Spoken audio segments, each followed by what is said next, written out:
Now we've got another guest coming up here real soon. He's well known in the community. He's a classic business person, but once you get down into his philosophy, many of us in this room are small business owners, small business people, and you compete in the digital era.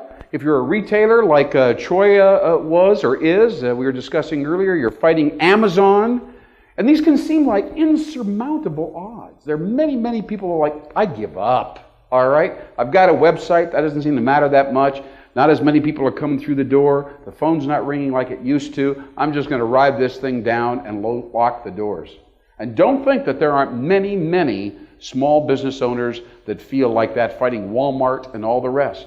But this gentleman I'm going to introduce you tonight, he has a different philosophy about that. He has to find a way to turn a weakness into a strength. That's why I want you to listen carefully to this next interview with Mr. Steve McNally, everybody, right here. Hey! There he is.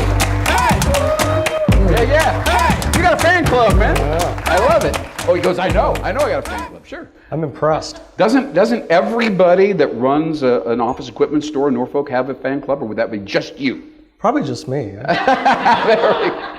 There we go. I think so. You see, he's got that personal branding thing down, so he knows what his point of attraction is, which I think it's that ironic sense of humor that he's got there.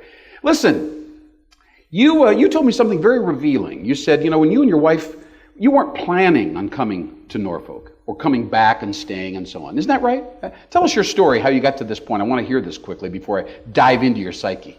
Yeah, unlike the kids nowadays who, think very carefully about making a marriage commitment, we were of the younger generation, like, let's do it. Let's get this started young. You had that adventuresome, whimsical spirit. So I got out of college and found myself married with commitments. And she still had a year left, and I was waiting because when I graduated to get into law school, so I decided to come back and work at Western. And so you started at this company in Norfolk, Nebraska. Didn't start, third generation. Okay, all right. Started unloading trucks. There you go. Best way to learn it. That's a great story. And did you ever think to yourself, what did I do? What was I doing going to college? And here I am outside in the heat, and I'm unloading office equipment and stuff like that. Boy, did I screw up or what? Well, did that go through your mind? Yeah, I never did because my father set it up correctly. He sold the fact that in order to be a successful business owner, you had to learn business from the ground up, not from the top down. So he sold me of that concept, and I bought into it. So therefore, he had a truck unloader. All right. So I had a feeling you bought it all right. But I'm telling you what, that was how long ago, by the way? Let's put this in perspective. 20 years. 20 years ago? 20 years ago. All right. Fantastic. So here you are. You've been running the organization on your own, kind of been the CEO or the president of the company for about how long, Steve? Since 96, so... 15 years or more? 15 years, yes. Yeah, something like that. What is the ability, a smallish organization, you're dealing with some massive chains out there, Office Max that sell office supplies, people like that, although they've had their problems, right? They've had to consolidate recently, so that tells you a little bit about them. But how do you basically compete with the behemoths in your industry? What's your strategic edge at this point? And then we're going to talk about the future. Right.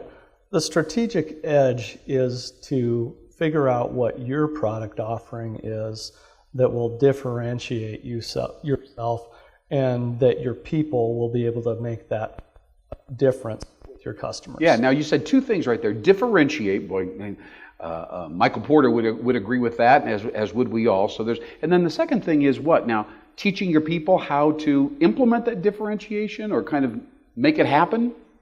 Make sure your product offering is something that integrally involves your people that are working with you, so that they can make a difference with their clients. All right, versus offering just a straight commodity. Even if it may be a commodity, maybe there's a twist to the commodity offering that involves personal touch. Right. With almost everything that we do, it's always about the personal touch. Yeah. Now let's give some more examples. I mean, you have your furniture, you certainly sell technology, you have office supplies and so on. I would imagine the office supplies are more commodity oriented, but as you move up with the furniture and technology. That's requires more personalization, right? Yeah, but even office supplies, it's a shift because we're going from pen and paper to a digital world. Sure.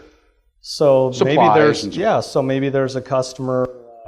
The size of offices they're becoming smaller. Oh yeah.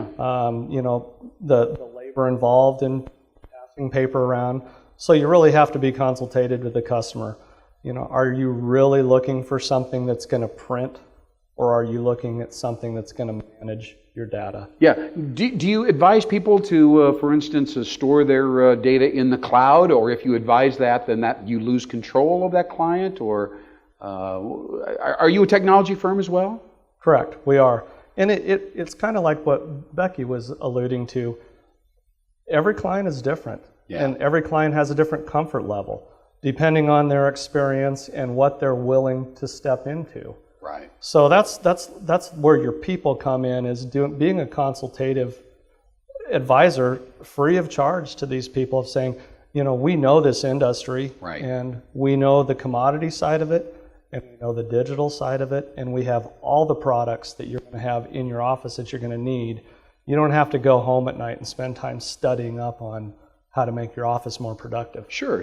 And you know, you have a special strength, I believe, and this applies to many, many different industries, because whatever industry you're in, one of two things is happening. It's either getting unbundled, broken down into individual components and commoditized in that way, right? Or, on the other side, it's being integrated and synthesized and put together in a variety of creative ways. And there's a lot of extra value being created during that synthesis process. I have a feeling you're going to be moving towards the integration side. Isn't that correct? Yes. Yes and no. I really feel like there's a bright future for all aspects of our offering. Okay. I don't think that the paper and the commodities are definitely going to go away. They're just going to be a little de-emphasized. Sure.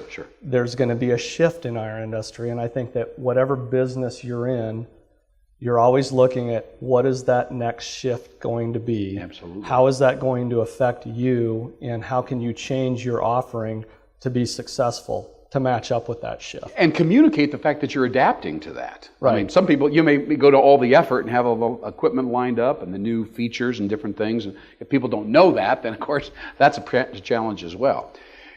Tell me this, what is the next big thing? You know, Steve Jobs said, what's the key to success, Steve? And he said, well, it pretty much comes down to the fact that we study the marketplace, different things, and then we identify the next big thing. And then we put our resources into it and really exploit that. Is there any next big thing you can share with us in the office? Well, it's on the technology side, it's the digital world and the cloud. Sure. But I really feel like the next big thing is you're going to have two polar opposites. You're going to have people dealing with the cloud and the technology, and then you're going to have people coming back, and because they have that, they want to deal with the personal touch. All right? They're going to want to deal with somebody. Yeah. Like the guy at 3E, that if he ordered something on the internet and it didn't work right, he's your guy. Yeah. All right? I'm your guy that you're going to call if you come and your computer's not working and your printer won't print. Yeah. You have that technological side, but it's going to draw the whole deal that we all need to not forget about the fact that there's going to be more and more of a demand for people wanting that face-to-face. They want somebody to talk to. Yeah, they really do. They crave that, and in fact, they're offended when the phone's in different ways, and we don't even want to talk to you. Just send us an email and all that stuff. But you have to have people that are emotionally intelligent and sensitive and actually know how to relate to people. It's not necessarily something everybody's equally good at. Is that right? That's correct, and that's what leadership is. That's leading by example. That's why I'm here, communicating with everybody in this room. Steve. That's why I'm involved in the community. That's why my employees know that that's how we drive that side of our business, is we get connected, and we get connected not only on the digital side, but personally with our communities that we do business in. Fantastic. Steve McNally, you brought me down to the lower level so I can really understand what's really going on down there. Thank you so much from Western Office Technologies. Great job, Steve McNally. Thanks for sharing, Steve. Awesome job, awesome job.